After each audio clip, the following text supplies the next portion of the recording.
Sakit dimulai ya Ustaz-Ustaz sekalian. Bismillahirrahmanirrahim. Assalamualaikum warahmatullahi wabarakatuh. Waalaikumsalam warahmatullahi wabarakatuh. Pertama-tama mari kita berikan syukur atas kehadiran Allah Subhanahu wa taala yang mengajarkan rahmat di dunia seadanya kita disebut di acara pada siang hari ini dalam keadaan sehat walafiat. Untuk yang kedua, salawat dan salam semoga tetap tercurahkan kepada junjungan besar kita Nabi Muhammad Sallallahu Alaihi Wasallam yang senantiasa kita tunggu syafaatnya di hari akhir nanti. Untuk yang ketiga, Ustaz-Ustazah perkenankanlah saya sebagai pembawa acara untuk acara pada siang hari ini untuk membacakan susunan acara hari ini. Acara yang pertama yaitu pembukaan, acara yang kedua doa, acara yang ketiga ice breaking, acara yang keempat inti acara yaitu diseminasi budaya positif di sekolah, acara yang kelima tanya jawab, dan acara yang keenam penutup.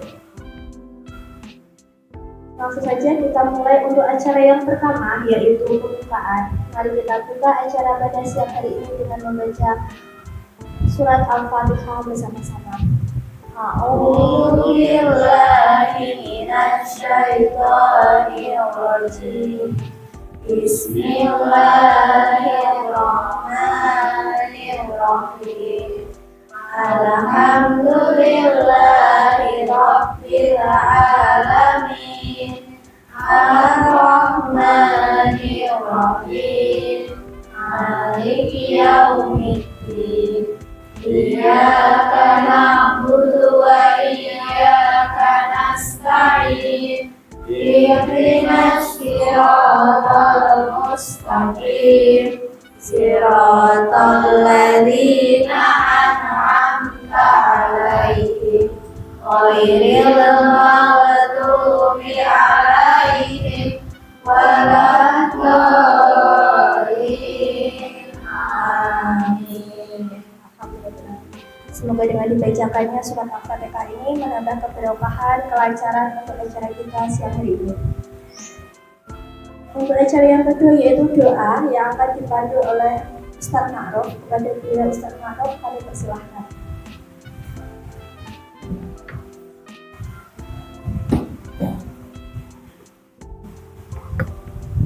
Bismillahirrahmanirrahim. Assalamualaikum warahmatullahi wabarakatuh.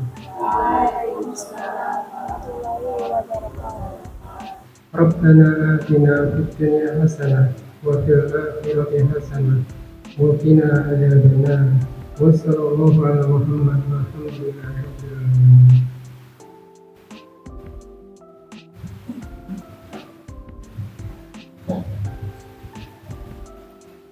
Terima kasih kepada Ustaz Ma'ruf.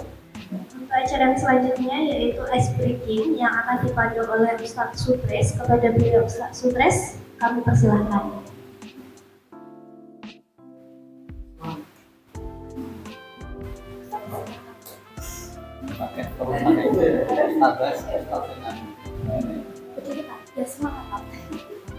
Marilah speaker kita dengan tepuk semua saja ya. 1, 2, 3.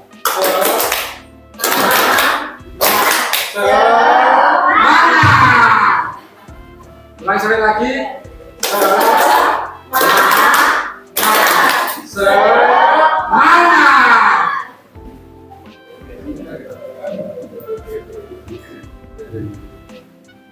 Terima kasih ya Ustadz menambah semarak untuk acara pada siang hari ini, menambah semangat untuk kita semuanya walaupun sudah sore menjelang siang menjelang sore, tapi harus tetap semangatnya masih semangat pagi ya. Kalau semangat pagi jawabnya gimana? Semangat pagi? Pagi. Coba semangatnya tetap harus semangat pagi ya, kita coba. Semangat pagi. Pagi. Terima kasih. Untuk acara yang selanjutnya yaitu inti acara yang akan disampaikan oleh Bapak Agus. yaitu tentang diseminasi budaya positif di sekolah. Kita beritahu Pak Agus kami tersebut.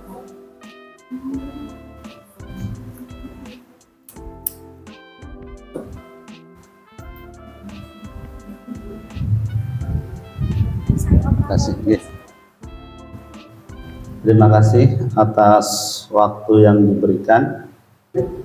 Assalamualaikum warahmatullahi wabarakatuh. Waalaikumsalam warahmatullahi wabarakatuh. Alhamdulillah. Alhamdulillahirabbil alamin wa bihi nasta'inu ala umuri dunya waddin wa ala alihi washabbihi ajma'in. Asyhadu an la ilaha illallah wa asyhadu anna Muhammadar Rasulullah. Allahumma shalli ala Muhammad wa ala ali Muhammad, amma ba'du. Yang pertama dan yang utama, kita senantiasa manjatkan syukur kehadirat Allah Subhanahu wa taala pada siang hari ini. Walaupun agak panas, tapi insyaallah kita masih semangat untuk mengikuti kegiatan pada siang hari ini. Walaupun tadi pagi sampai siang mungkin sudah cukup melelahkan, tapi insyaallah dengan niatan yang baik, kita bisa mengikuti kegiatan ini dengan sebaik-baiknya. Kemudian yang kedua, selawat dan salam semoga senantiasa tercurahkan kepada junjungan kita Nabi Muhammad SAW yang kita nantikan syafaatnya di yaumul akhir nanti. Yang ketiga, saya mengucapkan terima kasih atas kehadiran Ustaz semua, guru-guru yang luar biasa. Ini saya hitung 1, 2, 3, 4, 5, 6, 7, 8, 9, 10. Insya Allah masih tambah lagi karena mungkin Ustaz Asri masih dalam perjalanan. Nah,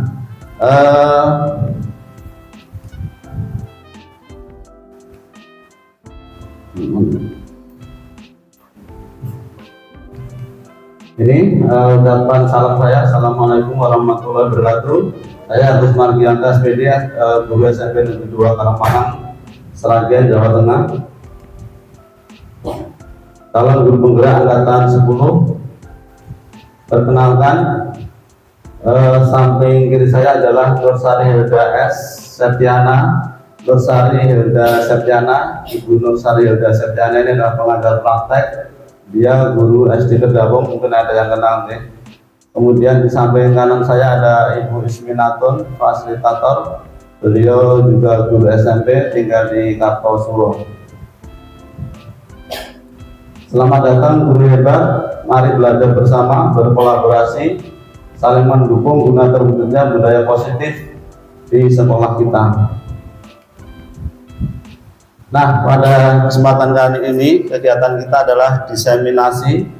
Diseminasi itu penyebaran pemahaman dan pengalaman penerapan budaya positif. Jadi kurang lebih saya 2 bulan mengikuti guru penggerak, itu ada beberapa pengalaman yang sudah saya lakukan atau kegiatan yang sudah saya lakukan. Nah, tugas saya kemudian adalah berbagi kepada panjenengan semua, tujuannya agar ilmu yang mungkin sedikit saya dapatkan tertularkan kepada yang lainnya, yaitu khususnya tentang penerapan budaya positif. Nah, sebelum kita memasuki ke materi, jadi intinya sebenarnya saya nanti akan menyampaikan 2 budaya positif yang sudah saya lakukan. Kemudian saya juga menyampaikan argumentasi kenapa saya kok melakukan, yaitu yang pertama keyakinan kelas, kemudian yang kedua segitiga restitusi. Kenapa kok saya melakukan itu? Nanti akan saya sampaikan penjelasannya atau argumentasinya. Nah, sebelum masuk ke situ ada pertanyaan pemantik ya, untuk memotivasi kita masuk ke dalam materi. Ini silahkan. Link saya di sana. Gimana cara pindah link? Tolong Ustaz Asri, link yang saya berikan dikirim ke grup SDIT. Masih ke bawah. Jadi ada 2 pertanyaan. Nanti silahkan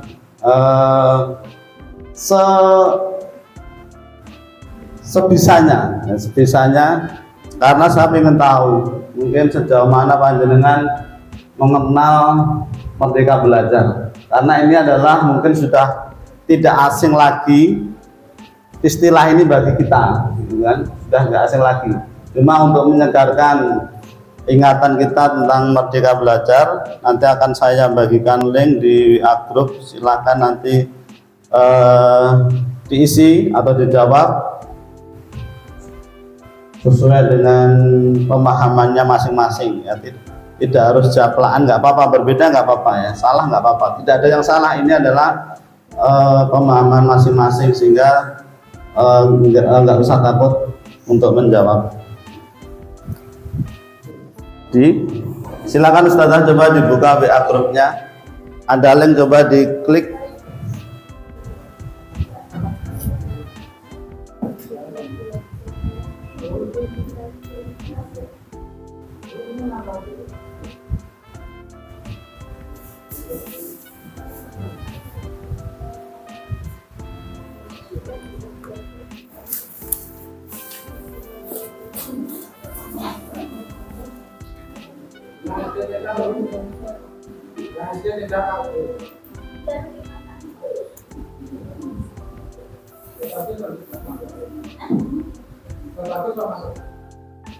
Enggak apa-apa. Enggak apa-apa.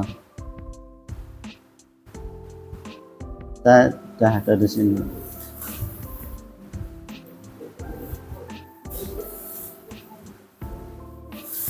Dikasih nama ya, yang atas nama, yang bawah jawabannya. Pertanyaannya, apa yang Anda ketahui tentang Merdeka Belajar? Jawabnya kalau pertanyaan 1 di bawahnya pertanyaan 1, kalau pertanyaan 2 di bawahnya pertanyaan 2. Plus itu, plusnya diklik. Ada plus, diklik. Itu ada plus ya, kalau mau jawab plusnya diklik aja. Yang atas nama, yang bawah jawaban.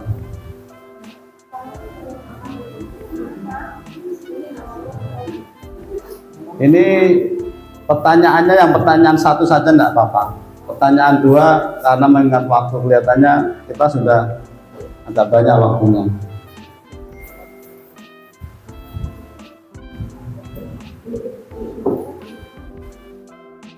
Pusiska sudah, tapi baru nama. Pusiska sudah ini, tapi baru nama. Jawabannya belum. Di bawahnya kan ada dua itu kelihatannya. Nah, ada 2 tempat untuk menulis. Nah, ini Ustazah Anggun. Merdeka Belajar adalah kebebasan dalam berpikir dan berekspresi. Ya, luar biasa. Nama yang atas plus diklik dulu.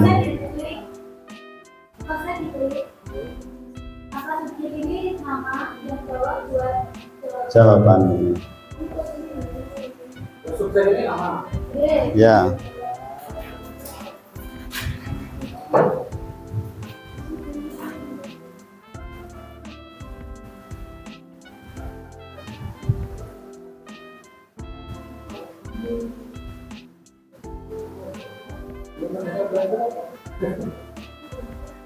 Pertanyaan 1 aja. Ini sudah Ustazah Anggun. Ustazah Siska menyusul. Merdeka Belajar adalah ketika siswa belajar dengan tanpa paksaan. Luar biasa ini ya. Ternyata pemahamannya luar biasa. Dan kita berekspresi sesuai minat bakat siswa. Yang lain silakan menyusul.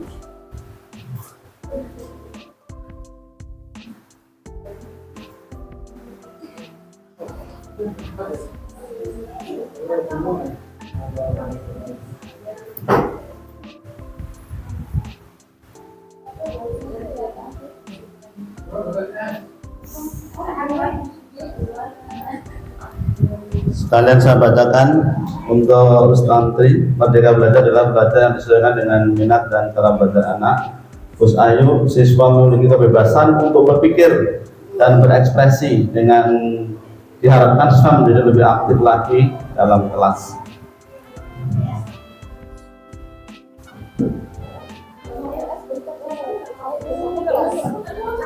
Selanjutnya, Coach Indri, Merdeka Belajar adalah belajar yang disesuaikan dengan cara belajar siswa, visual, audio visual. Bagus ini ya. Terus April, Merdeka Belajar adalah menggali potensi terbesar para guru dan murid untuk berinovasi dannya apa? Dan menyampaikan pendapat dan berkreasi tanpa batas. Ustadz Sutris juga sudah ini saya bacakan.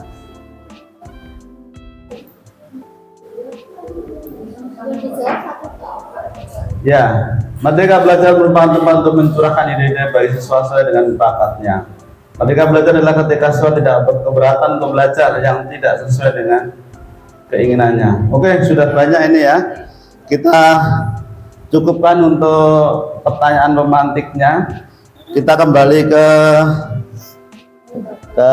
PowerPoint. Terima kasih pada Ustadz-Ustadzah yang sudah menuliskan jawaban pertanyaan pengantar tadi. Luar biasa, panjangan semua sudah menjawab dengan baik. Intinya bahwa Merdeka Belajar adalah pembelajaran di mana murid bebas, merdeka kan bebas, bebas berekspresi, belajar sesuai dengan potensinya, tanpa paksaan, tanpa hukuman. Itu yang diharapkan, sehingga belajar dengan kesadaran, motivasi internal, sehingga hasilnya akan luar biasa. Nah, tadi saya menyampaikan bahwa saya akan menyampaikan yaitu pengalaman budaya positif, ya, budaya positif yang telah saya lakukan. Nah, nanti akan saya jelaskan kenapa kok demikian, kenapa kok harus melakukan demikian, kenapa tidak yang lain. Jadi ada dua budaya positif nanti yang akan saya sampaikan. Yang pertama yaitu keyakinan kelas, dan yang kedua adalah segitiga restitusi. Maka saya persilakan untuk menyimak dahulu kegiatan saya di kelas. Silakan, nanti kalau ada pertanyaan boleh bertanya. Assalamualaikum warahmatullahi wabarakatuh. Bagaimana kabarnya hari ini? Alhamdulillah. Pada kesempatan kali ini kita akan ada agenda khusus, yaitu membuat keyakinan kelas. Nah, keyakinan kelasnya adalah merupakan salah satu budaya positif yang akan kita terapkan di sekolah kita. Apa keyakinan kelas itu? Keyakinan kelas itu mungkin mirip dengan peraturan kelas atau peraturan sekolah. Kalian kan pernah membaca peraturan sekolah, ya kan? Bedanya keyakinan kelas ini lebih umum, lebih universal. Dan bedanya lagi, kalau peraturan kelas biasanya ada sanksi atau hukumannya. Tapi keyakinan kelas ini tidak ada sanksinya, Tapi diharapkan kalian semua dengan kesadaran penuh untuk melaksanakan apa yang kamu yakini.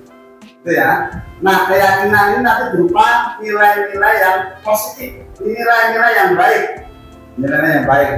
Oleh karena itu silakan, nanti kamu pasti punya impian. Kelas kita itu mau seperti apa? Kalian mau mengharapkan teman-teman murid-murid di kelas 8 ini mau seperti apa? Nanti kalian tuliskan di sini. Ya. Jadi impianmu murid-murid di kelas 8 hari seperti apa nanti tuliskan di sini. Nanti akan kita simpulkan. Dari banyak impian itu kan mungkin ada, bisa kita simpulkan, mungkin ada yang sama, ada yang beda gitu ya. Nanti kita lihat ada berapa keyakinan yang dapat kita rumuskan dari kelas ini. Jadi tugas kalian nanti sampaikan ini terus satu kalimat aja, murid impian yang berisi nilai-nilai kebaikan yang kamu yakini. Paham ya? Oke, silakan terus. Kalau sudah langsung kita ke bagian pas dan sini. Ada pertanyaan? Oke. Ini saya percepat aja biar karena kalau diputar semua agak lama ya, kita percepat.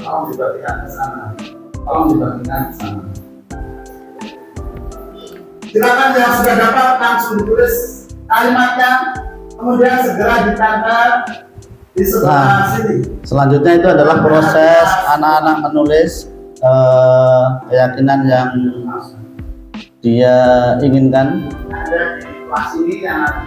Nah, step berikutnya ini adalah anak-anak sudah menempel. Ada kira-kira 32,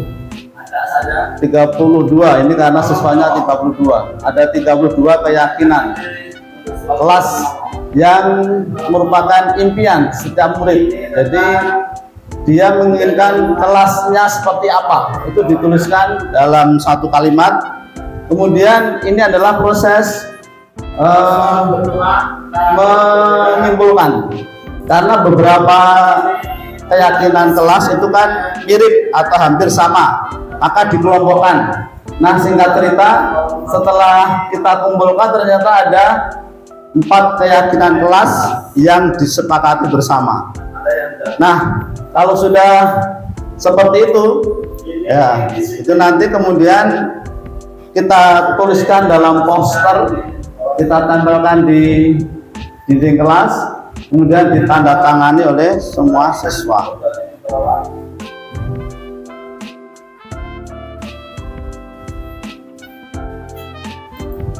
Baik, jadi nggak semua saya putar, tapi panjenengan sudah punya gambaran tentang keyakinan kelas. Ini yang saya diseminasikan. Yang pertama adalah ini tentang keyakinan kelas. Nah, kenapa keyakinan kelas?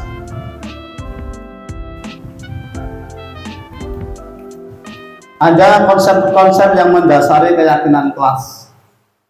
Ada 7 konsep yang mendasari keyakinan kelas, yaitu yang pertama perubahan paradigma belajar, disiplin positif, teori motivasi, kebutuhan dasar manusia, posisi kontrol, kemudian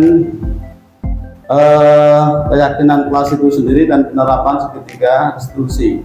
Ini nanti mendasari munculnya keyakinan kelas. Yang pertama yaitu pembelajaran dengan paradigma baru, pendidik yang berpihak pada murid. Nah, pada PGP ini kita mempelajari filosofi Ki Hajar Dewantara, yaitu pendidikan yang berpihak pada murid. Pendidikan yang bagaimana? Yaitu guru harus menuntun murid sesuai dengan kodratnya, maksudnya yaitu kodrat alam dan kodrat zaman.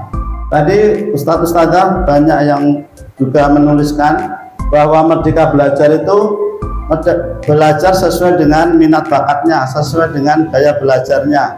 Nah, itu berarti adalah kodrat alam. Jadi kita sebisa mungkin bervariasi dalam kegiatan mengajar, karena anak punya gaya belajar sendiri-sendiri. Kita tidak bisa hanya berceramah saja, karena bisa jadi ada anak yang punya gaya belajar visual atau motorik. Kalau visual kan berarti kita harus menayangkan gambar-gambar atau film. Kalau psikomotorik berarti harus bergerak, misalkan dengan kegiatan demonstrasi atau praktek atau pengamatan dan lain sebagainya. Ini adalah kodrat alam. Kodrat zaman, nah kita juga harus mengadakan pembelajaran sesuai dengan kodrat zaman. Zaman sekarang kan zaman internet ya, zaman internet. Maka kita memanfaatkan teknologi. Maka di awal tadi saya menggunakan Padlet untuk kegiatan pertanyaan pemantik tadi. Itu saya menggunakan Padlet, itu berarti kita sudah memanfaatkan teknologi sebagai pendidikan yang sesuai dengan kodrat zaman. Maka jangan sungkan-sungkan, apalagi sudah ada Chrome ya. Mungkin sekali waktu siswa juga bisa diajak untuk membawa HP mungkin seminggu sekali atau 2 minggu sekali untuk mempelajari teknologi dalam pendidikan, sehingga mereka tidak akan ketinggalan zaman. Kemudian guru harus memahami karakter murid seperti tadi, ada berbagai macam gaya belajar pada murid. Misalkan kita harus menggunakan metode pembelajaran yang bervariasi, tidak hanya ceramah saja. Nah, kemudian konsep selanjutnya, disiplin positif. Ki Hajar Dewantara menyampaikan untuk menciptakan murid yang merdeka, syaratnya adalah harus ada disiplin yang kuat. Disiplin yang dimaksud adalah disiplin diri yang memiliki motivasi internal. Ini yang digarisbawahi, yaitu memiliki motivasi internal. Kata disiplin sering dihubungkan dengan hukuman, padahal itu sungguh berbeda. Jadi ustadz-ustadzah tidak harus menghukum ya, untuk disiplin. Disiplin positif tidak harus dengan memberi hukuman, justru itu adalah salah satu alternatif terakhir ya. Dan kalau perlu tidak digunakan sama sekali. Selanjutnya, konsep disiplin dengan identitas gagal, hukuman, penghargaan. Ini konsep disiplin dengan identitas gagal, artinya berarti nggak perlu kita laksanakan. Kenapa hukuman tidak perlu? Kecuali kalau kepepet sekali ya. Karena hukuman itu menyakitkan bagi murid, tidak nyaman, murid takut, memaksa. Ini nggak sesuai dengan kurikulum merdeka ya. Kalau merdeka itu kan nggak maksa-maksa itu. Murid menyembunyikan kesalahan. Ini kan karena takut dihukum, biasanya kan kemudian tidak jujur, kemudian menyembunyikan kesalahan. Murid menjadi rendah diri karena berbuat salah, dia jadi rendah diri. Ini nggak sesuai dengan kurikulum merdeka. Mestinya kurikulum merdeka itu mengangkat murid menjadi murid yang percaya diri, bukan murid yang yang rendah diri. Maka dikatakan ini identitas gagal. Ternyata penghargaan juga tidak efektif, bisa merusak hubungan, mematikan kreativitas, menghukum dengan sistem ranking, merampas menghargai dirinya. Kenapa kok demikian? Karena bisa jadi penghargaan ini kan eksternal, bisa jadi ini akan mematikan kreativitas karena dia belajarnya kalau ada penghargaan. Kalau nggak ada penghargaan dia nggak belajar. Itu kan artinya dia jadi siswa yang lemah ya, nggak kuat karena motivasinya hanya motivasi eksternal. Selanjutnya adalah kalau tadi konsep disiplin dengan identitas gagal, sekarang identitas sukses. Nah, kalau yang identitas sukses yaitu melalui konsekuensi dan restitusi. Konsekuensi penguatan jangka pendek perlu monitoring berkelanjutan, stimulus respon, murid menghormati peraturan, giliran waktu untuk merenungi kesalahan. Ini maksudnya bagaimana, saudara? Jadi konsekuensi ini biasanya terkait dengan peraturan. Jadi di sekolah ada peraturan yang jelas, kemudian ada konsekuensi ketika dia melanggar peraturan. Berbeda dengan hukuman. Kira-kira bedanya apa ya? Kalau hukuman itu biasanya tidak terkait dengan kesalahannya. Misalkan ada murid yang terlambat datang, ya, kemudian kita marah-marah gitu, kamu terlambat terus. Ya udah sekarang keliling lapangan 10 kali gitu kan. Nah, kamu tidak mengerjakan PR, ya sudah sekarang berdiri di depan kelas hormat sampai selesai pelajaran. Nah, itu nggak ada kaitannya dengan kesalahannya. Itu namanya hukuman. Kalau konsekuensi berbeda. Misalkan ada murid yang tidak mengerjakan PR, ya sudah nanti kamu nggak usah istirahat dulu. Nanti Pak Guru tungguin kamu mengerjakan PR-nya sampai selesai. Nah, itu adalah konsekuensi. Artinya murid bersalah karena tidak mengerjakan PR, ya udah berarti harus mengerjakan PR. Itu konsekuensi dari peraturan yang sudah kita sepakati. Atau mungkin murid tidak masuk lebih dari 10% dari kegiatan belajar. Nah, kalau sudah disepakati karena materi yang diterima nggak cukup, maka bisa jadi konsekuensinya adalah tidak mengikuti ujian, sehingga bisa jadi mungkin tidak naik. Nah, ini kalau konsekuensi seperti ini sudah disepakati bersama, sudah tahu sama tahu. Wah, aku nang ini akibatnya ini. Kalau ada stimulus seperti ini, responnya seperti ini, itu sudah jelas. Berbeda dengan hukuman. Nah, kalau yang konsekuensi ini dianggap sebagai identitas sukses. Kemudian restitusi ini berbeda lagi. Murid bertanggung jawab atas perilakunya, fokus pada penyelesaian jangka panjang, murid menghormati dirinya dan orang lain, murid bersemangat memperbaiki kesalahan. Jadi restitusi ini terkait dengan keyakinan kelas yang kita buat tadi, Ustaz-Ustazah. Jadi kita sudah membuat keyakinan kelas, tetapi memang nggak ada konsekuensinya kalau keyakinan kelas. Diharapkan tumbuh motivasi internal dari dalam diri murid itu sendiri untuk melaksanakan keyakinan yang sudah disepakati. Nah, nanti ada penjelasan tentang restitusi ini, yaitu segitiga restitusi yang merupakan budaya positif juga yang sudah saya laksanakan. Sehingga mungkin yang perlu saya tekankan di sini, restitusi ini adalah mengembangkan dialog. Jadi ketika anak berbuat tidak disiplin, bisa jadi nanti dipanggil, misalkan di kelas sering tertidur, nah, dipanggil, diajak dialog, sehingga nanti muncul dalam dirinya sendiri kesadaran bahwa dia telah berbuat salah, kemudian mestinya tidak melakukan seperti itu, yang dilakukan mestinya yang benar seperti apa. Kemudian dia berpikir mencari solusi sendiri. Nah, ini adalah restitusi, sehingga anak menjadi anak yang merdeka. Dalam arti mereka melakukan sesuatu itu bukan karena takut dengan hukuman atau karena mendapatkan hadiah, tapi benar-benar karena pemahaman, karena kesadaran, karena muncul dari dalam hati siswa sendiri, sehingga dia menjadi tertib. Ini luar biasa kalau bisa menumbuhkan kesadaran seperti ini. Ini adalah segitiga restitusi. Ini adalah konsep disiplin dengan identitas sukses. Selanjutnya, Ustaz-Ustazah, konsep disiplin pendekatan restitusi. Nah, ini kita masuk ke segitiga restitusi. Ciri-ciri restitusi bukan menebus kesalahan, tetapi belajar dari kesalahan, memperbaiki hubungan,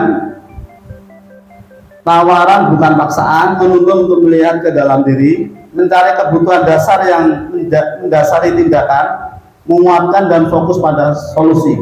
Jadi dalam dialog sebisa mungkin kita mencari tahu sebenarnya di balik ketidakdisiplinan itu ada apa, seperti itu, latar belakangnya apa.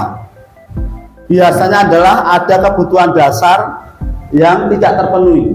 Nanti kita pelajari pula kebutuhan dasar itu apa saja. Maka di sini dalam dialog ini nanti fokusnya pada solusi, bukan fokusnya pada marah-marah, fokusnya pada solusi agar anak itu muncul kesadaran dalam dirinya, kemudian dia mau berpikir dan menemukan solusinya sendiri, sehingga dia disiplin karena kesadaran sendiri, bukan karena paksaan dari gurunya. Nah, sebelum kita lanjutkan, kita lihat sekilas segitiga restitusi itu seperti apa.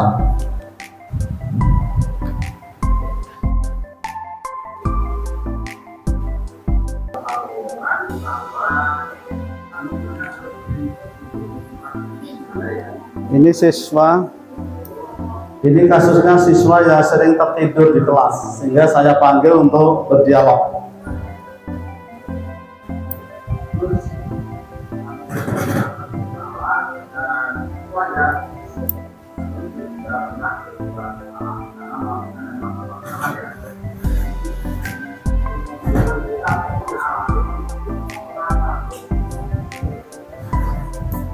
Kita tanyakan alasannya kenapa kok sering tertidur di kelas. Ternyata kalau malam main game.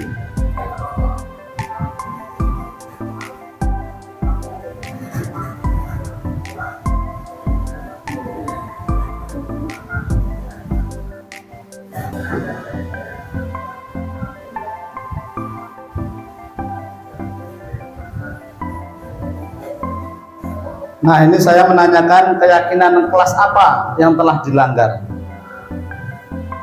ketika sering tertidur di dalam kelas, yaitu keyakinan kelas bahwa murid 9H adalah murid yang disiplin dan bertanggung jawab. Dia merasa kalau tertidur ketika pembelajaran itu berarti tidak disiplin, sudah menyadari kesalahannya. Kemudian saya menanyakan, kira-kira solusinya apa kalau demikian? Dia berpikir sendiri, karena penyebabnya adalah sering begadang. Dia berjanji untuk tidak begadang lagi. Dan saya tanyakan kapan akan mulai untuk berubah. Ya, dia berjanji mulai malam nanti tidak akan begadang lagi. Itu video singkatnya ya. Jadi mungkin hanya singkat saja, karena mestinya kalau dialog yang sesungguhnya membutuhkan waktu yang panjang untuk menumbuhkan kesadaran dari murid yang tidak disiplin. Konsep disiplin, pendekatan restitusi. Nah, ini yang membedakan antara hukuman, konsekuensi, restitusi. Hukuman, guru menghukum murid hormat bendera selama 10 menit misalkan. Guru marah dan murid menjadi takut. Ini adalah hukuman. Konsekuensi, guru memberi konsekuensi untuk mengerjakan PR saat istirahat contohnya. Guru tegas, murid menghormati peraturan. Sedangkan restitusi ini lebih baik lagi. Guru menanyakan keyakinan kelas dan membantu murid menyelesaikan permasalahannya. Guru terbuka dan murid menghormati dirinya dan orang lain. Nah, ini yang diharapkan. Jadi yang diharapkan itu sebenarnya murid itu menyadari kesalahannya sendiri, kemudian mau berubah seperti itu. Yang mungkin yang perlu kita garis bawahi pertama adalah kita jangan marah-marah, yang pasti itu. Karena sesuai dengan ajaran agama kita, kita tidak boleh marah. La taghdab wa lakal jannah gitu ya. Jangan marah, bagimu surga. Banyak kisah dari Rasulullah yang memberikan teladan kepada kita, tidak marah ketika menjumpai umat muslim yang tidak disiplin. Gitu. Ketika ada seorang yang mau masuk Islam, saya mau masuk Islam, tapi izinkan saya berzina, gitu kan? Rasulullah nggak marah, tapi diajak dialog sehingga sampai mu'alaf tadi kemudian menyadari dan akhirnya berubah. Kemudian ada juga yang akan masuk Islam dengan syarat izinkan saya mencuri, tetap mencuri, seperti itu. Mungkin kalau bukan Nabi akan marah-marah seperti itu ya. Atau ketika ada orang Badui yang kencing di masjid gitu kan, para sahabat sudah anyal gitu kan, marah-marah, tapi Rasulullah tenang saja. Kemudian bicara dengan baik-baik seperti itu. Ini sesuai dengan restitusi yang kita jalankan. Jadi kita jangan marah dulu, kita ajak dialog, kita munculkan kesadaran pada murid kita. Nah, ini mendasari perilaku anak. Kebutuhan dasar manusia ini mendasari perilaku anak. Jadi ketika anak tadi misalkan tidak disiplin di kelas, bisa jadi karena yang pertama adalah kebutuhan bertahan hidupnya tidak terpenuhi atau kurang terpenuhi, atau kasih sayang dan rasa diterimanya kurang, penguasaan, kebebasan, kesenangan. Nah, kita harus pandai-pandai ketika dialog, kira-kira kebutuhan dasar apa yang tidak terpenuhi. Misalkan mungkin bisa jadi ada murid kita yang nakal di kelas, setelah kita ajak dialog, oh ternyata hanya caper saja, pengen diperhatikan oleh gurunya, oleh ustadz-ustadznya, karena ternyata anak itu kurang kasih sayang dari orang tuanya, ya kan seperti itu. Kalau kita sudah marah-marah bisa jadi tidak akan solusi, karena dia butuh kasih sayang, bukan butuh dimarahi gitu kan. Kalau kebutuhan dasarnya semakin tidak terpenuhi, maka bisa jadi akan lebih parah lagi. Atau contoh-contoh yang lainnya.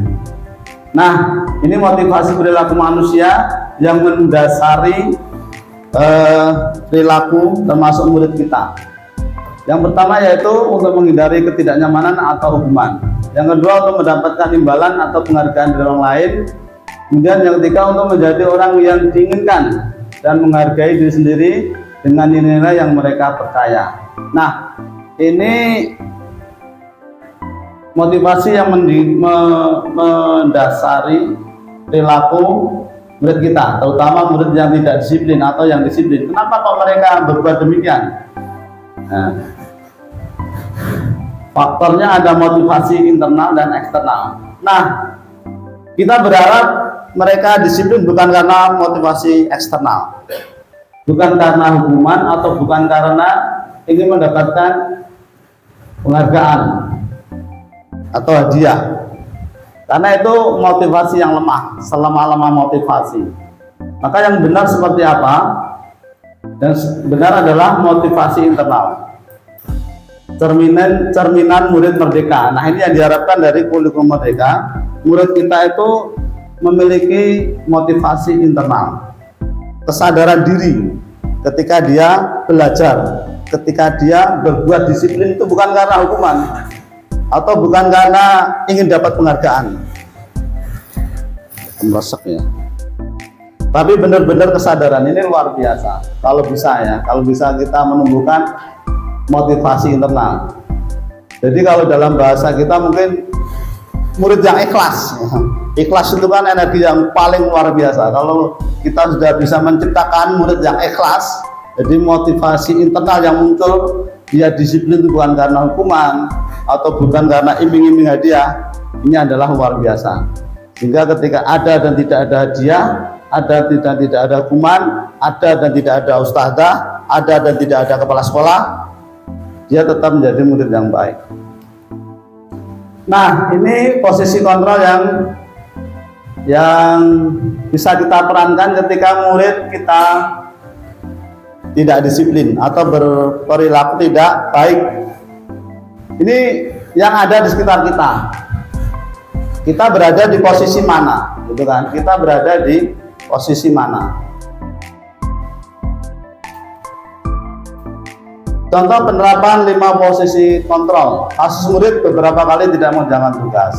Penghukum, patuhi aturan sekolah, lalu berdiri depan sekolah. Ini mungkin kata-kata yang akan diucapkan guru yang berada pada posisi kontrol penghukum. Mungkin gambarannya seperti ini. Matanya melotot, tangannya berkaca pinggang, gitu kan, marah-marah. Patuhi peraturan sekolah, gitu ya, berteriak-teriak demikian. Kemudian memberi hukuman kepada anak yang tadi yang bersalah. Kalau membuat rasa bersalah, mungkin dia tidak menggunakan kata-kata yang keras gitu ya, atau marah-marah. Berapa kali Pak Guru harus memberitahu kamu, Pak Guru kecewa sama kamu.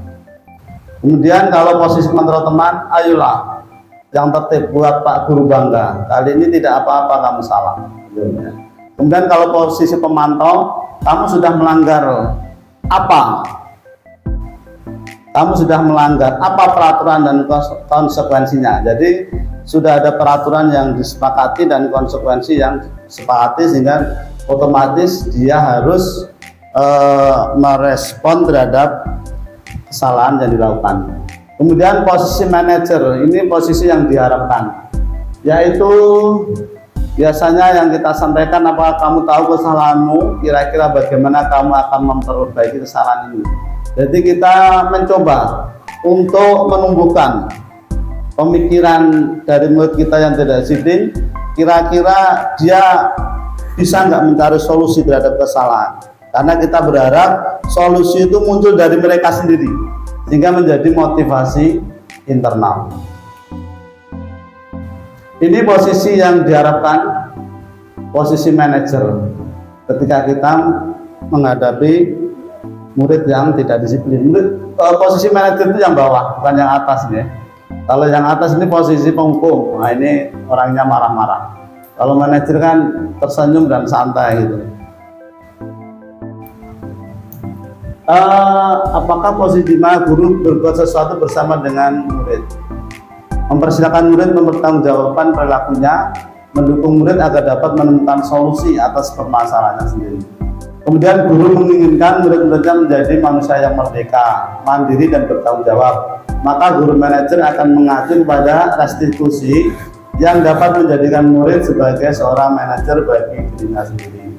Ini harapannya. Jadi kalau kita menjadikan murid kita merdeka, mandiri, bisa mencari solusi sendiri, bertanggung jawab terhadap dirinya sendiri. Nah, kita kembali ke keyakinan kelas. Ini adalah budaya positif yang tadi saya tampilkan. Mengapa keyakinan kelas? Mengapa tidak peraturan kelas saja? Jadi dianggap keyakinan kelas itu lebih baik daripada peraturan kelas. Ini ada dua pertanyaan. Mengapa kita memiliki peraturan tentang penggunaan helm pada saat mengendarai kendaraan roda 2 atau motor? Kemungkinan jawaban Anda adalah untuk keselamatan. Yang kedua, mengapa kita memiliki peraturan tentang penggunaan masker dan mencuci tangan setiap saat? Kemungkinan jawaban Anda adalah untuk kesehatan. Nah, keselamatan dan kesehatan inilah yang merupakan keyakinan yang mesti diperjuangkan. Jadi dia memahami ketika menggunakan helm, kita menggunakan masker, itu bukan sekedar karena ada Pak Polisi. Kalau sekedar peraturan itu kan nanti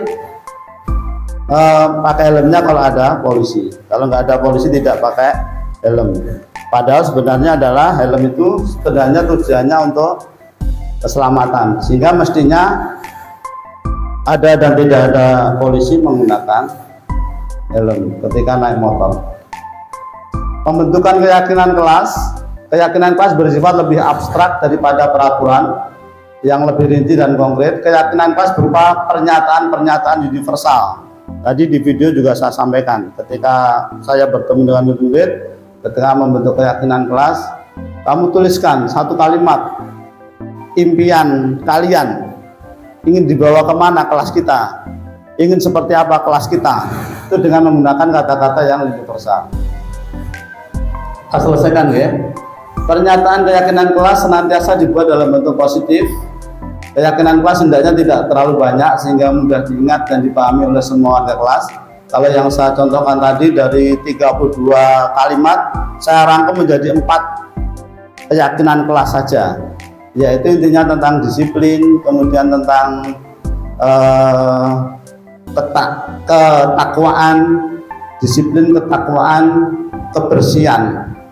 Dan ada satu lagi saya lupa ya. Itu yang diharapkan kelas yang dimimpikan. Keyakinan kelas sebaiknya sesuatu yang dapat diterapkan di lingkungan tersebut.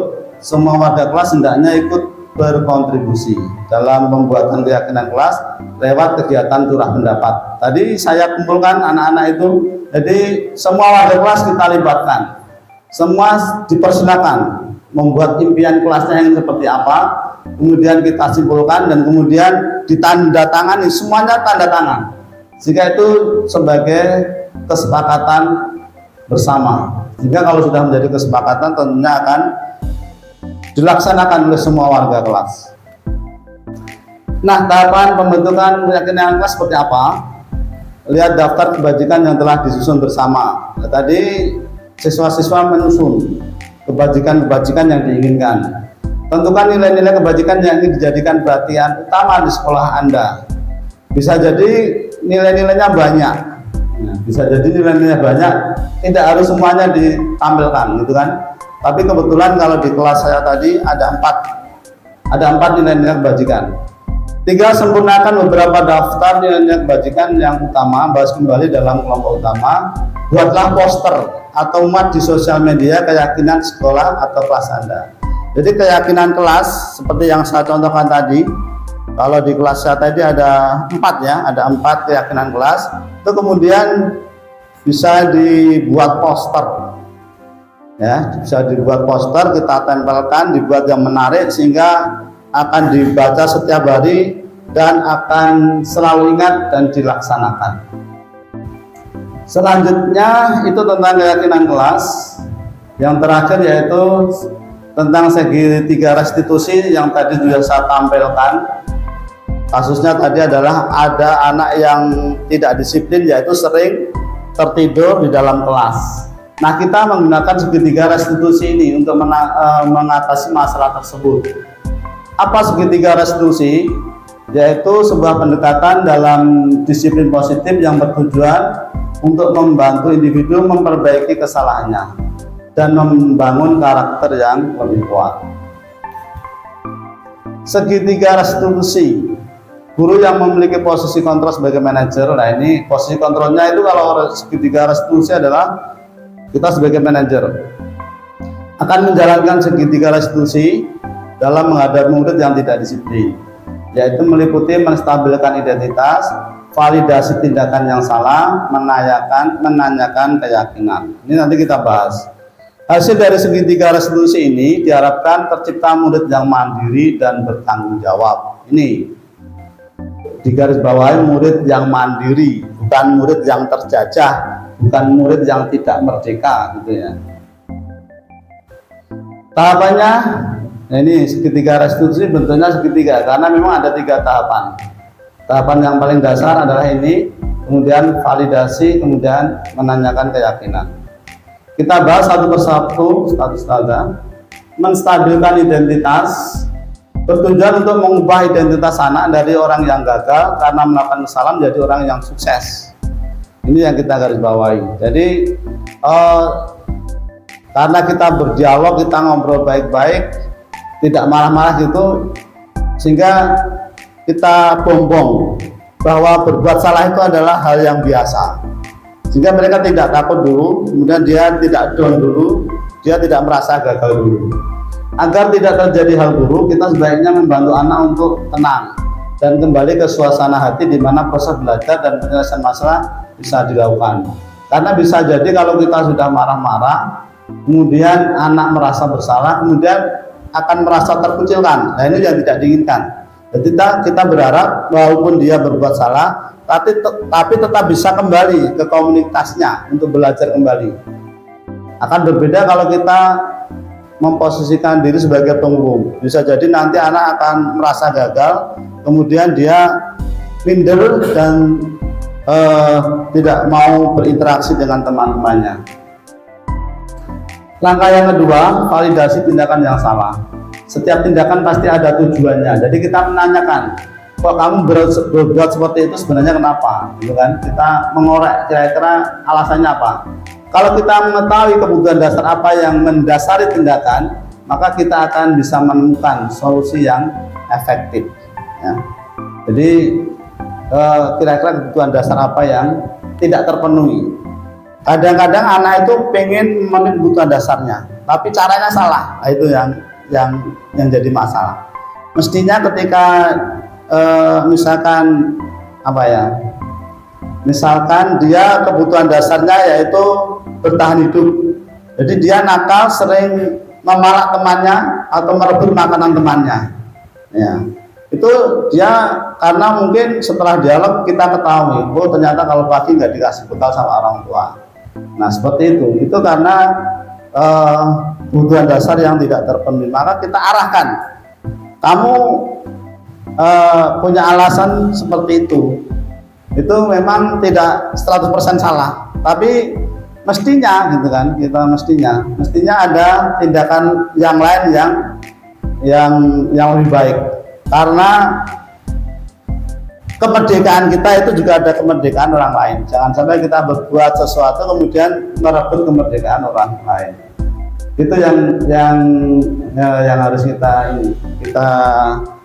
kita korek pada murid-murid kita yang berbuat tidak disiplin. Jadi kita pengen tahu kebutuhan dasar apa yang tidak terpenuhi, kemudian kita arahkan, kita bimbing, kita tuntun agar pemenuhan kebutuhan dasar itu tidak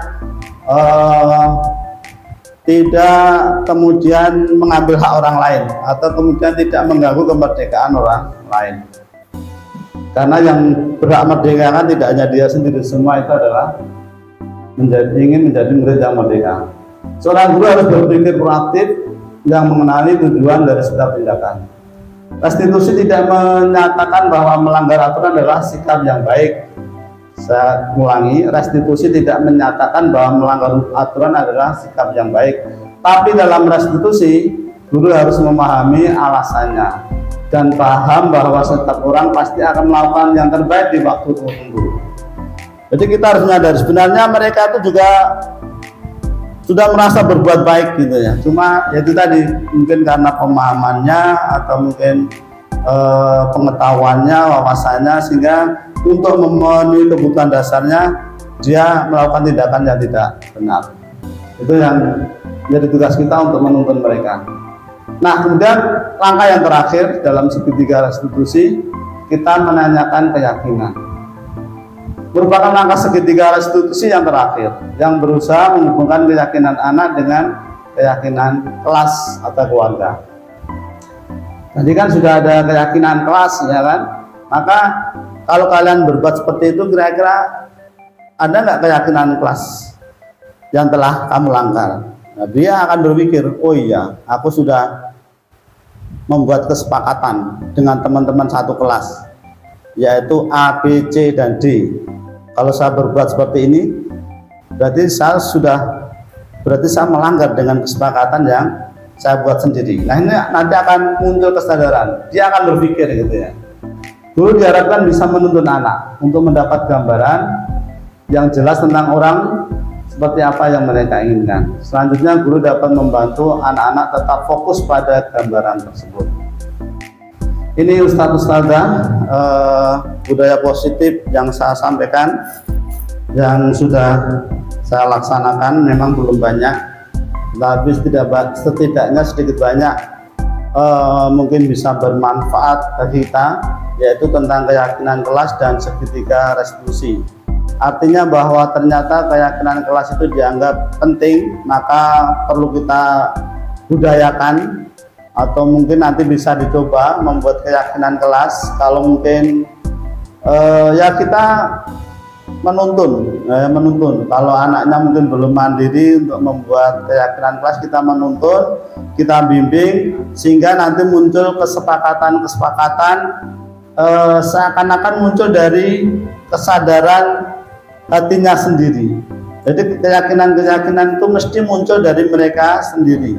Itu yang diharapkan. Setelah ada keyakinan kelas, kemudian dilaksanakan. Nah, itu sebagai apa ya? Ibaratnya sebagai senjata. Nanti kalau ada murid kita yang tidak disiplin, yang melanggar, yang berbuat tidak positif, nah, apa tindakan kita? Harapannya kita bisa menerapkan segitiga restitusi. Jangan marah-marah, ya, yang pasti jangan marah-marah. Yang paling tidak baik itu adalah penghukum. Kalau bisa kita jangan jadi penghukum. Setidaknya kita pada posisi kontrol, yaitu pemantau. Kalau pemantau itu, kalau saya sebelum PGP itu seringnya berada pada posisi pemantau. Jadi saya dan murid-murid itu sudah punya kesepakatannya 1, 2, 3, 4. Nah, kalau kalian berbuat seperti ini, berarti kesepakatan apa yang telah kamu langgar, konsekuensinya apa, itu sudah jelas.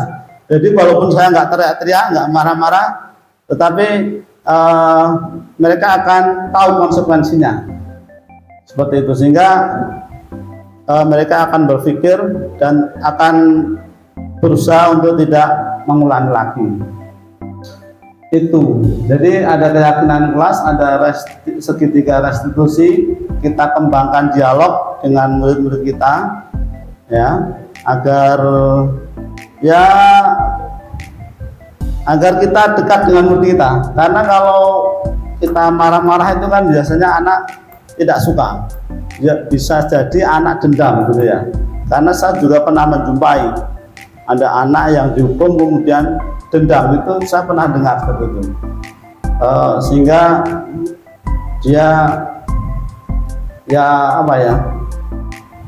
dia mengungkapkan gitu kan, kadang mengungkapkan apa yang akan dilakukan. Makanya kita jangan sampai menjadi guru kemudian menyebabkan murid kita dendam kepada kita, bisa jadi akan berdoa yang tidak baik bagi kita. Itu yang tidak diharapkan. Tapi mari kita menjadi guru dengan posisi control manager, seperti Rasulullah juga demikian. Dia tidak marah-marah ketika ada ketidakdisiplinan, tetapi mengembangkan dialog yang baik, karena memang harus pandai-pandai kita berdialog, sehingga memunculkan hidayah itu tidak mudah gitu kan. Itu kan sebenarnya intinya kita munculkan hidayah pada mereka, ya, karena kita bukan nabi, mungkin sekali dua kali nggak bisa gitu ya. Dialognya itu akan memunculkan hidayah sehingga anak itu menjadi tertib. Tapi kalau kita tidak putus asa, untuk senantiasa berdialog, menasihati. Insya Allah nanti lama-lama akan muncul kesadaran pada diri anak itu, sehingga dia akan berbuat baik. Setidaknya ketika kita sudah care dulu, sudah menyatu dulu dengan anak, tidak bermusuhan dengan anak, itu yang saya alami biasanya anak itu sungkan, setidaknya sungkan, walaupun itu yang tidak kita inginkan. Kita menginginkan anak itu disiplin, tetapi karena benar-benar kesadaran. Tapi kan itu butuh waktu, tidak mudah kita menjadi pribadi yang ikhlas, itu tidak mudah. Saya sendiri juga belum ikhlas, ya mungkin masih jauh dari keikhlasan. Semuanya adalah berproses, sehingga kita berharap murid-murid kita itu kedepannya bisa menjadi murid-murid yang merdeka ketika mereka berbuat disiplin itu karena kesadaran dari dalam dirinya sendiri. Itu Pak Sutris, ada yang ditanyakan? Kelihatannya sudah selesai nih materinya. Nah, terima kasih, berarti sudah selesai. Sudah selesai. Terima kasih atas partisipasinya, semoga bermanfaat. Sebelum ditutup, habis ini ditutup ya Ustazah ya? Ada yang tanya ya? Saya kembalikan dulu atau langsung? Langsung aja ya. Oke, silakan. 1-2 pertanyaan untuk melengkapi ini, harus ada ini, jangan sampai nggak ada, masa nggak ada, ya kan? Kegiatan diseminasi harus ada pertanyaan meskipun 1 atau 2, silakan. Disiapkan pertanyaannya terkait dengan keyakinan kelas dan segitiga restitusi, ataupun dengan konsep-konsep yang saya sampaikan, pembelajaran berpihak pada murid, disiplin positif, dan lain sebagainya tadi ya. Ini saya review ke atas materi-materi yang sudah kita pelajari. Nah, mungkin ada intinya konsep-konsep ini yang mendasari keyakinan kelas dan segitiga restitusi. Monggo, silakan yang bertanya. Siapa dulu? Siapa ini? Atau Ustadz Ma'ruf? Pos dulu. Oh ya, silakan. Keyakinan kelas itu masing-masing kelas kan kemungkinannya berbeda. Itu bagaimana memahamkan kepada mungkin semua pengajar, SD itu kan jelas banyak sekali yang terlibat. Karena biasanya masing-masing guru berjalan sendiri-sendiri. Terima kasih. Ada pertanyaan dari Ustadz Ma'ruf tentang keyakinan kelas. Antara kelas satu dengan yang lain bisa jadi berbeda, gitu ya. Nah, bagaimana seperti ini? Kalau seperti ini bagaimana, gitu ya? Nah, sebenarnya di situ juga masih tertulis ada keyakinan kelas atau keyakinan sekolah. Jadi kita bisa merumuskan keyakinan kelas itu untuk kelas itu sendiri atau keyakinan sekolah. Nah, kalau keyakinan sekolah itu artinya beberapa keyakinan. Nah, mestinya kalau pengen sama, nanti keyakinan kelas satu dengan yang lainnya dikumpulkan. Pasti nanti ada yang sama, karena nilai-nilai positif itu kan nggak banyak, pasti ada yang sama. Dan nanti kemudian kita rumuskan. Mungkin dari kelas 7, kelas 8, kelas 9, atau kelas 4, kelas 5, kelas 6. Kelas 7 ada 4 keyakinan, kelas 8 ada 5 keyakinan, kelas 9 ada 7 keyakinan. Kita gabungkan. Nah, kira-kira nanti akan menjadi berapa? Belum tentu 8 dan 7 itu digabungkan jadi 15 ya. Bisa jadi banyak yang sama sehingga 8 dan 7 kemudian bersatu menjadi 10 keyakinan, misalkan seperti itu. Itu nggih Ustadz Ma'ruf, terima kasih. Cukup nggih? Atau ada tambahan lagi?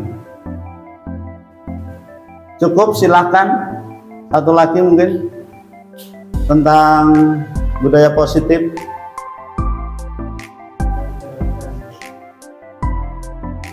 Ya.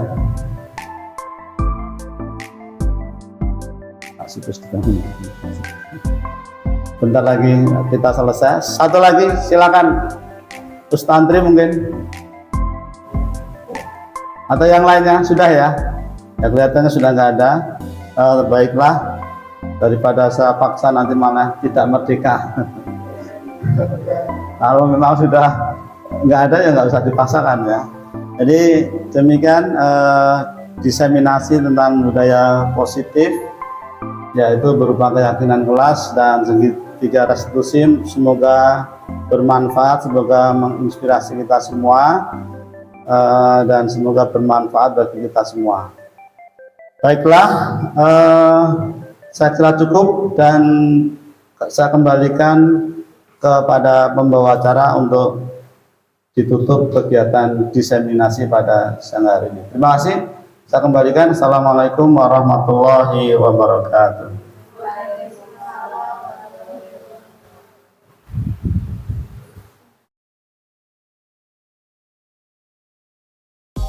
Assalamualaikum warahmatullahi wabarakatuh.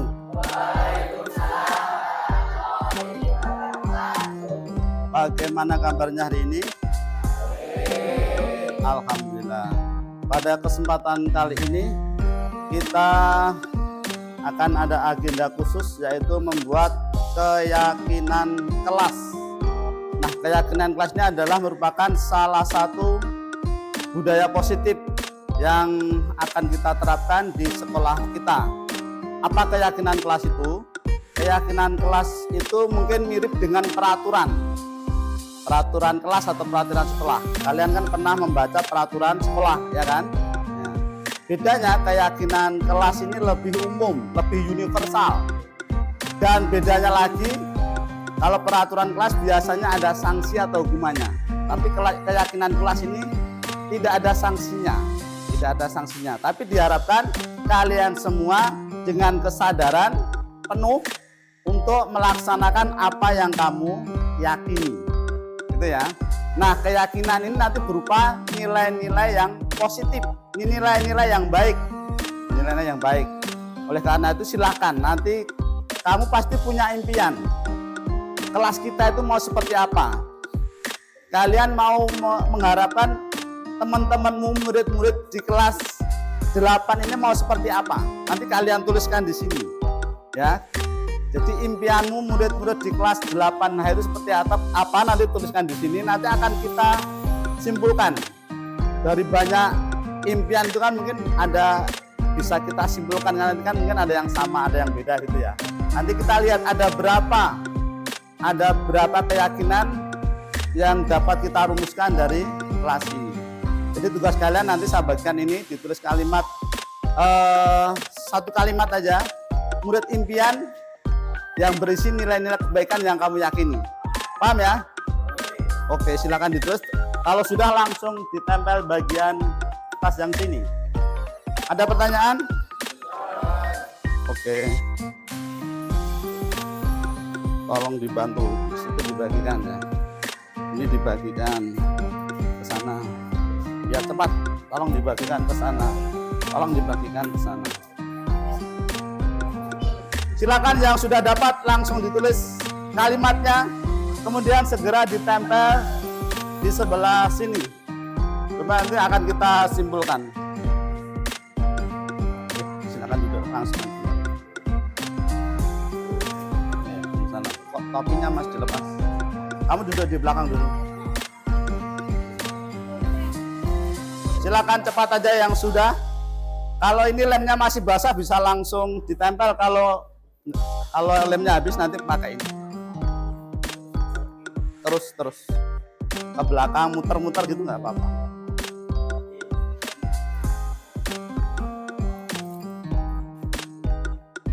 Silakan dibuat satu kalimat yang berisi nilai positif yang kamu yakini. Satu kalimat aja. Yang sudah tempel di sini, silakan yang sudah maju ke depan.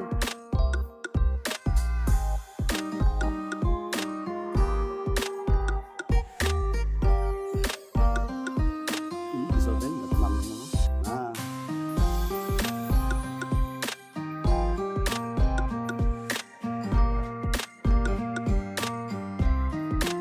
Ya silakan ditempel aja ke depan.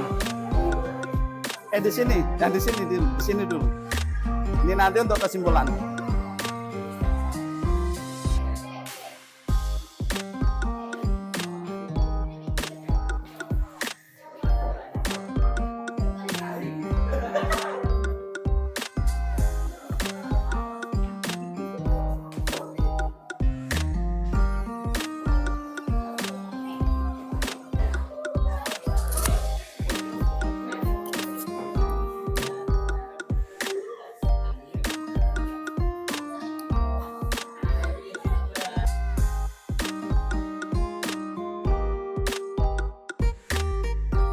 Baiklah, terima kasih kalian sudah menuliskan kalimat yang berisi nilai-nilai positif yang kamu yakini. Dan nanti akan kita simpulkan kira-kira ada berapa keyakinan yang ada di kelas ini yang nanti kita sepakati dan akan kita laksanakan bersama-sama. Kita ambil satu persatu ya. Acak saja. Tolong menolong. Rendahkan hati untuk selalu tolong menolong. Nah, ini tolong menolong. Ini tentang menjaga lingkungan. Kita taruh di bawahnya.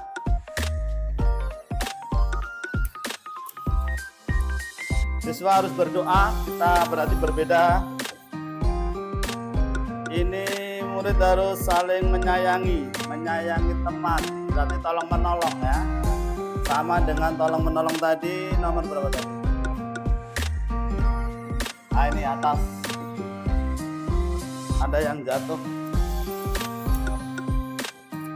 Ini disiplin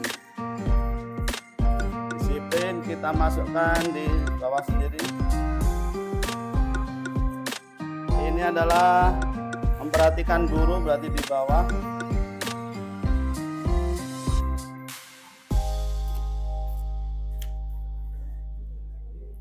Berdoa.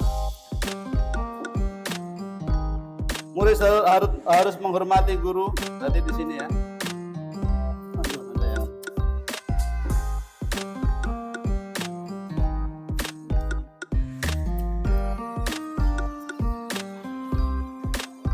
Menghormati guru. Kemudian menyayangi teman kita masukkan di mana ini? Tadi ada yang tolong menolong teman ini ya di sini. Tolong Mbak Sekretaris bisa dilemkan itu Mbak. Yang jatuh itu Mbak ya.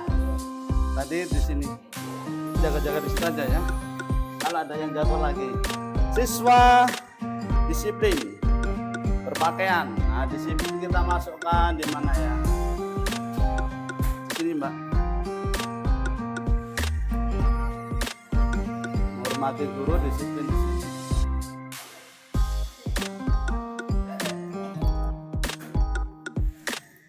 Menjaga kebersihan, berarti lingkungan sekitar.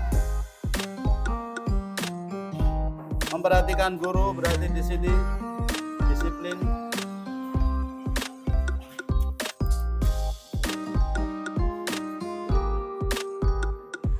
Baiklah, kalian sudah menuliskan dan sudah kita kelompokkan. Ternyata ada 4 kelompok keyakinan yang kita sepakati.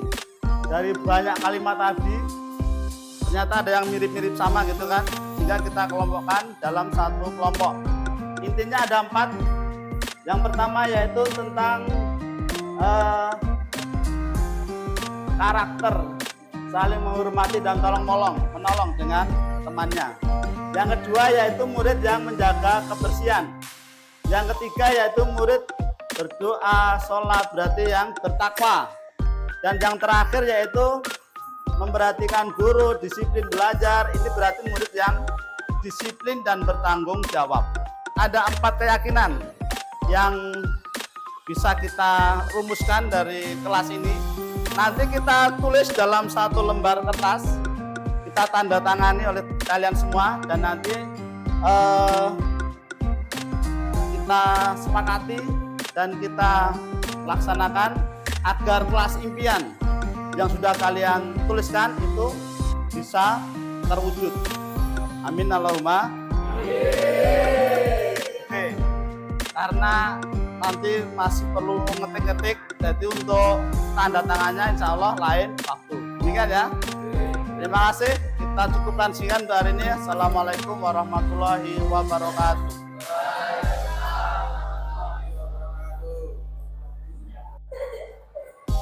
Assalamualaikum, silakan berkenalan. Perkenalkan, nama saya Francisca Eva Herawati dari kelas 8H. Bagaimana bahasa asing yang disukai dengan kelas? Senang.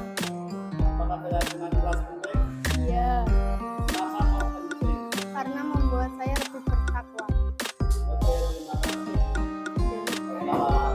Perkenalkan, nama saya Ski Purnomo dari kelas 8H. Gimana perasaan memiliki keyakinan dengan kelas? Sangat senang, Pak. Apakah penting? Penting sekali, Pak. Apa pentingnya? Membuat saya lebih bertanggung jawab.